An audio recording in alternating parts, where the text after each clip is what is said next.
بسم اللہ الرحمن الرحیم نحمدہ ونصلی علی رسولہ الکریم اما بعد فاعوذ باللہ من الشیطان الرجیم بسم اللہ الرحمن الرحیم۔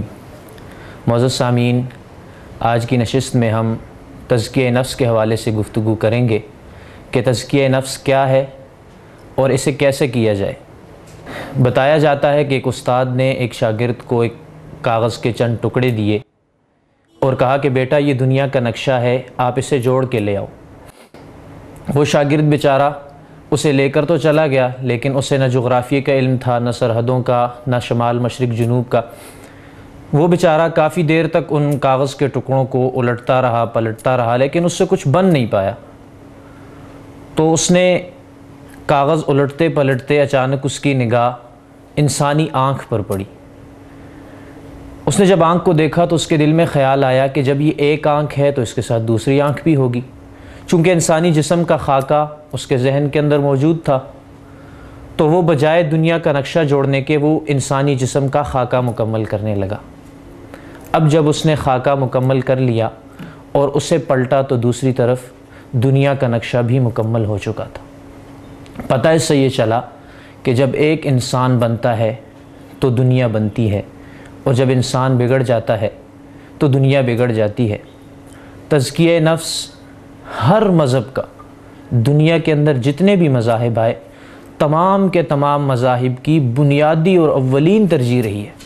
طریقہ کار میں اختلاف ہوا ہے، لیکن تمام مذاہب نے تزکیہ نفس پر زور دیا ہے۔ اب ہمارے بعض ساتھی کہتے ہیں کہ آپ حدود اور قیود کا نفاذ کر دیں تو معاشرہ خود بخود درست ہو جائے گا۔ بھئی میں ان کے نقطہ نظر سے اختلاف کروں یہ تو بہت چھوٹی بات ہے۔ قرآن ان کے نظریے سے اختلاف کرتا ہے کہ سیدنا ابراہیم علیہ السلام جب حضور صلی اللہ علیہ وسلم کی بعثت کے لیے دعا مانگ رہے ہیں تو وہ ان کے نبوت کا منشور بھی ساتھ مانگ رہے ہیں کہ کیا ہے کہ یتلو علیہم آیاتک ویعلمہم الکتاب والحکمت ویزکیہم، کہ وہ کتاب و حکمت کی تعلیم کے ساتھ ساتھ ان کا تزکیہ نفس بھی کرے، کہ جب تزکیہ نفس ہوگا انسان تب بنے گا۔ آپ کسی انسان کو لیں اور کسی حال میں اسے بند کر دیں، اس کا تزکیہ نہ ہوا ہو، اس کی اصلاح نہ ہوئی ہو، تو اب وہ لاکھ دروازے بھی آپ بند کریں وہ ان کو توڑے گا اور گناہ کی طرف نکلے گا، وہ ان کو توڑے گا اور بغاوت کی طرف نکلے گا۔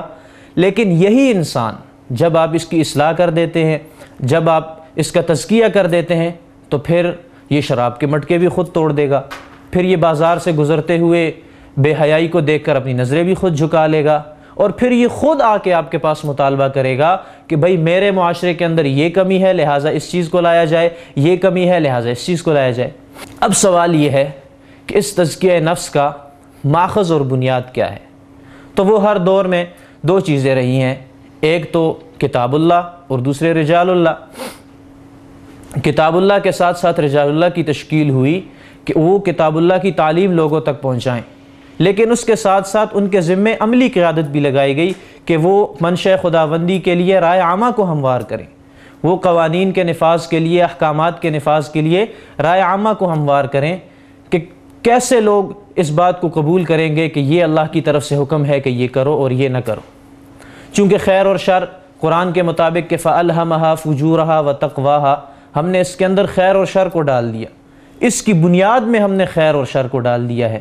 تو روز اول سے ہی یہ خیر اور شر اس کی زندگی کے اندر مقابل رہتے ہیں، کہیں جنگ کے میدان کی صورت میں، کہیں ادب کی صورت میں، کہیں کسی بادشاہ کے دربار میں، کہیں کس موقع پر، کہیں کس موقع پر، ہر جگہ یہ خیر اور شر آپس میں مد مقابل رہتے ہیں۔ یہ انسانی زندگی کے اندر ایک لازمی چیز ہے، اور ہر دور کے اندر مصلحین نے اس کی اصلاح کی کوشش کی ہے، لیکن ہم دیکھتے ہیں کہ ان کی اصلاح کا نتیجہ وہ نتیجہ خیز نہیں ثابت ہو سکے۔ انہوں نے اصلاح تو کی، لیکن ان کی اصلاح کسی معاشرے پر پوری طرح اثر انداز نہیں ہو سکی۔ وقتی طور پر ایک قوم اس نے اسے قبول کر لیا، وقتی طور پر ایک علاقے کے اندر ان کی اصلاح کے نتائج سامنے آنے لگ گئے، لیکن حتمی نتیجہ سامنے نہیں آ سکا۔ وہ کیوں سامنے نہیں آ سکا؟ پہلی وجہ تو اس کی یہ تھی کہ وہ جو اصلاح کرنے والے تھے ان کے مفادات کچھ اور تھے۔ اصلاح کے عنوان سے وہ اپنے ذاتی اغراض اور مقاصد کی تکمیل کرنا چاہ رہے تھے، جس کا نتیجہ یہ سامنے آیا کہ ان کی جو اصلاح کی کوششیں تھیں وہ پوری طرح اثر انداز نہیں ہو سکی۔ لیکن تاریخ انسانی میں واحد ہستیاں وہ انبیاء کرام علیہم الصلوات والسلام کی ہیں کہ جن کی محنت سے پورا انسان اندر سے تبدیل ہوا، پوری انسانیت کی اجتماعی زندگی وہ اندر سے تبدیل ہوئی اور انسان اندر سے بدلا۔ حضور صلی اللہ علیہ وسلم کی زندگی کو دیکھیے کہ آپ نے ایک جہد مسلسل کے ساتھ، ثبات قدمی کے ساتھ اللہ رب العزت کے دین کو لوگوں تک پہنچانے کے لیے ان کا تزکیہ کیا۔ اس کا نتیجہ یہ سامنے آیا کہ مسجد سے لے کر بازار تک، مدرسے سے لے کر عدالت تک، اور گھر سے لے کر جنگ کے میدان تک پورے کا پورا زمانہ اس پر صبغت اللہ کا رنگ چھا گیا۔ یہ کس چیز کا نتیجہ تھا؟ یہ اس تزکیہ نفس کے لیے جو بنیادی چیزیں تھی کہ اللہ رب العزت کی طرف سے وحی اور تصحیح نیت وہ کار فرما تھی اس کے پیچھے، جس کا نتیجہ یہ سامنے آیا۔ آپ کسی اپنے معاشرے کے اندر بیٹھے ہیں، اپنے ہم نواؤں میں بیٹھے ہیں، ان کے سامنے بات کرنا انتہائی آسان ہے۔ اپنے موقف کے ہم نواؤں کو اپنی موقف پر، اپنی بات پر لانا انتہائی آسان ہوتا ہے۔ لیکن آپ سوچیں کہ جب سگے چچا کے ہاتھ میں پتھر ہو، اور جب اپنی قوم کی آنکھوں میں نفرت جھلک رہی ہو، اور قوم بھی ایسی ہو کہ جو رستے میں لیٹے ہوئے شخص کو اس کو اٹھانے کے بجائے اس کی ٹانگیں کاٹنے کو زیادہ بہتر سمجھتے ہوں، اور جو لباس یہ کہہ کر اتار دیتے ہوں کہ بھئی ہم نے ان میں گناہ کیا ہے۔ عجیب معاملہ ہے کہ گناہ نہیں چھوڑ رہے، لباس چھوڑ رہے ہیں۔ تو ننگا طواف کرنے کو جو تہذیب سمجھتے ہوں، تمدن سمجھتے ہوں، ایسے معاشرے کے اندر جب آپ اللہ رب العزت کی دعوت، اس کی توحید، اس کے اوامر، اس کے نواہی لوگوں کے سامنے پیش کریں گے، اور جو موجودہ اسلامک سسٹم ہے وہ ان کے سامنے پیش کریں گے، تو اس کا نتیجہ کیا ہوگا؟ یہ آپ تاریخ سے سمجھ سکتے ہیں بآسانی کے ساتھ۔ لیکن وہ معاشرہ تبدیل ہوا، وہ معاشرہ بدلا۔ کیوں بدلا؟ کہ اس معاشرے کی طرف جس پیغمبر کی تشکیل کی گئی تھی، اس کے لیے یہ منشور دیا گیا تھا کہ آپ نے اللہ رب العزت کی منشا کو پورا کرنے کے لیے رائے عامہ کو ہموار کرنا ہے، اور انہوں نے وہ ہموار کیا۔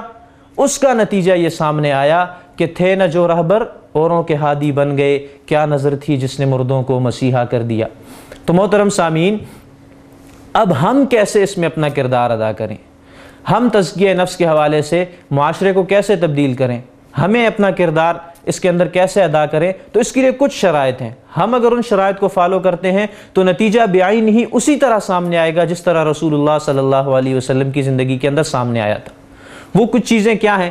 سب سے پہلی چیز جو ہمیں احادیث کے ذخیرے میں بھی جا بجا ایک بڑے عنوان کے طور پر نظر آتی ہے کہ تصحیح نیت ہو، کہ نیت ہماری محض اللہ رب العزت کی رضا ہو، اس کی مخلوق کی اطاعت اس انداز سے کہ وہ اللہ رب العزت کے احکامات، اس کے اوامر اور نواہی پر عمل کرنے والے بن جائیں۔ اس کے علاوہ ہماری کوئی ذاتی منفعت، کوئی ذاتی غرض، کوئی ذاتی مقصد نہ ہو تو ہم اپنے مقصد میں کامیاب ہو سکتے ہیں۔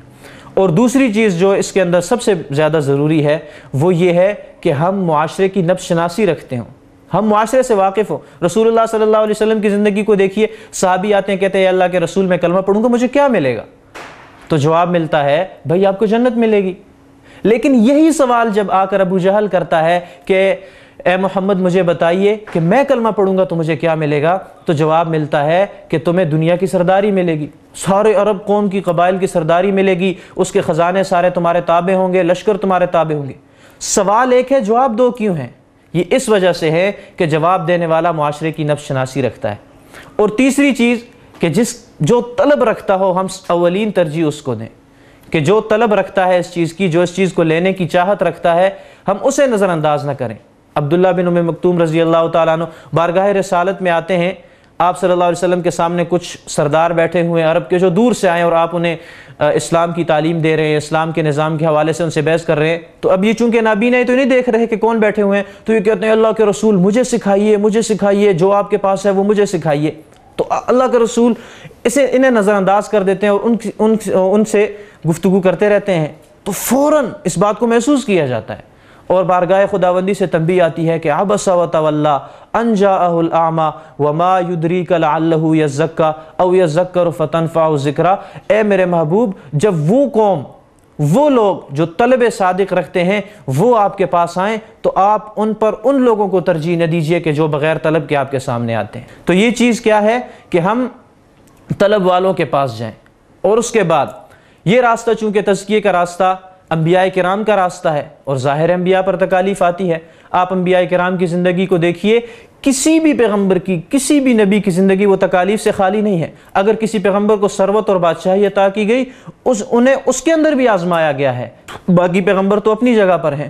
تو آپ کے اندر یہ جذبہ ہو کہ آپ صبر کریں ان تکلیفوں پر، صبر کا مادہ ہو، انتقام کا مادہ نہ ہو کہ آپ یہ کہہ رہے ہو کہ بھائی مجھ پر تو یہ تکلیف آئی ہے، چھوڑو میں یہ کیوں کروں، میں اس کی ایسی کی تیسی کر دوں گا۔ نہیں، آپ نے جب جس کام کا بیڑا اٹھایا ہے یہ بہت عظیم کام ہے، اس عظیم کام کے لیے ان عظیم لوگوں کی آپ نے ان کی زندگی سے رہنمائی لینی ہوگی، تب آپ کامیاب ہو سکتے ہیں۔